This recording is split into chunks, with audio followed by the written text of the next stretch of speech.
బండ్ల గణేష్ చేస్తున్న ఈ సంకల్ప యాత్ర కోసం అయితే టీడీపీ కార్యకర్తలు కూడా ఆంధ్రప్రదేశ్ నుంచి చాలా మంది ఇక్కడ చేరుకోవడం జరిగింది. అయితే మనతో పాటు ఉమ్మడి గుంటూరు జిల్లా టీడీపీ కార్యకర్త మనతో ఉన్నారు. సో ఈ సంకల్ప యాత్ర గురించి ఆయన ఏమనుకుంటున్నారో అడిగి తెలుసుకుందాం. సార్ మీ పేరు? నా పేరు నలగొర్ల నరసింహారావు. ఆంధ్రప్రదేశ్ పల్నాడు జిల్లా సత్తెనపల్లి నియోజకవర్గం.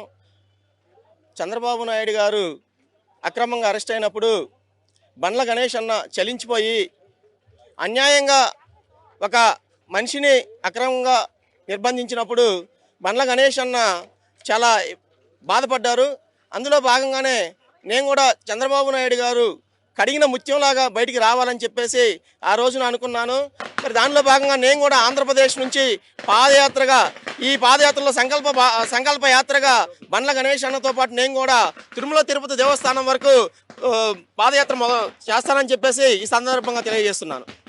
అంటే తెలంగాణలో కాంగ్రెస్ ప్రభుత్వానికి మద్దతు తెలుపుతూ ఉన్నారు బండ్ల గణేష్ గారు. అటు చూస్తే అంటే చాలా మంది కూడా దీన్ని రాజకీయంగా వేరే కోణంలో చూసే అవకాశం ఎక్కువగా ఉంది. ఒక టీడీపీ కార్యకర్తగా దాని గురించి మీరు ఏమంటారు?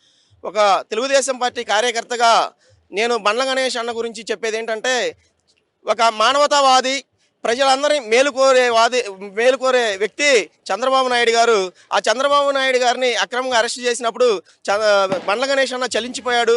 ఆయన కడిగిన ముత్యంలాగా బయటికి రావాలని చెప్పేసి ఆ రోజు ఏ రోజైతే అనుకున్నారో ఆ విధంగానే ఈరోజు ఎటువంటి రాజకీయాలు లేకుండా దేవుని సన్నిధిలో ఆయన పాదయాత్ర మొదలుపెట్టారు. అదేవిధంగా ఆ కలియుగ వెంకటేశ్వర స్వామి ఆశీస్సులతో భవిష్యత్తులో గణేష్ అన్నకు మంచి జరగాలని చెప్పేసి ఈ సందర్భంగా తెలియజేస్తున్నాను. టీడీపీ కార్యకర్తల శ్రేయస్సే ముఖ్యంగా టీడీపీ ప్రభుత్వం అనేది మెయిన్గా చెప్తూ వస్తుంది. ఇప్పుడు మీరు ఆల్రెడీ కార్యకర్తగా ఉన్నారు. ప్రభుత్వం నుంచి మీకు కానీ మీ కుటుంబానికి కానీ ఎలాంటి సహకారం అందుతుంది? నేను ఎంఏ బీఈడీ వరకు చదువుకున్నానండి. గత 14 సంవత్సరాల నుంచి నేను తెలుగుదేశం పార్టీలోనే పనిచేస్తున్నాను. మొట్టమొదటిగా 2014 నుంచి 149వ బూత్ కన్వీనర్గా పనిచేశాను. ఆ తర్వాత 2023 నుండి రాజుపాలెం మండల బీసీ కన్వీనర్గా పనిచేశాను. అయితే నేను పార్టీ నుండి ఎటువంటి లబ్ధి పొందలేదు. అయితే పార్టీ కోసమే పనిచేస్తున్నాను. చంద్రబాబు నాయుడు గారు అంటే నాకు చాలా గౌరవం, పార్టీ అంటే అభిమానం. దాని స్ఫూర్తితోనే నేను ఈ విధంగా పాదయాత్ర మొదలుపెట్టాను. నిరంతరం కూడా నేను పార్టీ కార్యక్రమాల్లో పాల్గొంటూ ఉంటాను.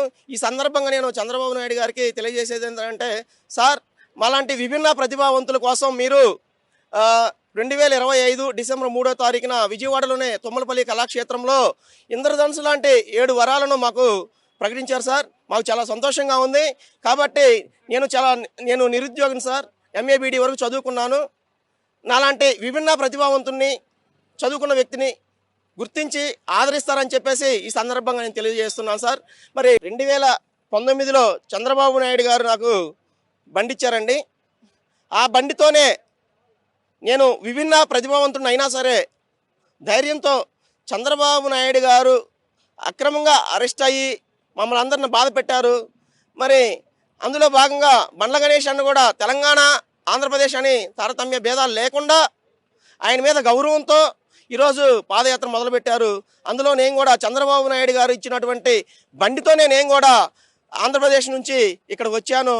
షాద్నగర్ నుంచి గణేష్ అన్నతో పాటు తిరుమల తిరుపతి దేవస్థానం వరకు నా యొక్క పాదయాత్రను కొనసాగిస్తానని చెప్పేసి మనస్ఫూర్తిగా తెలియజేస్తున్నాను.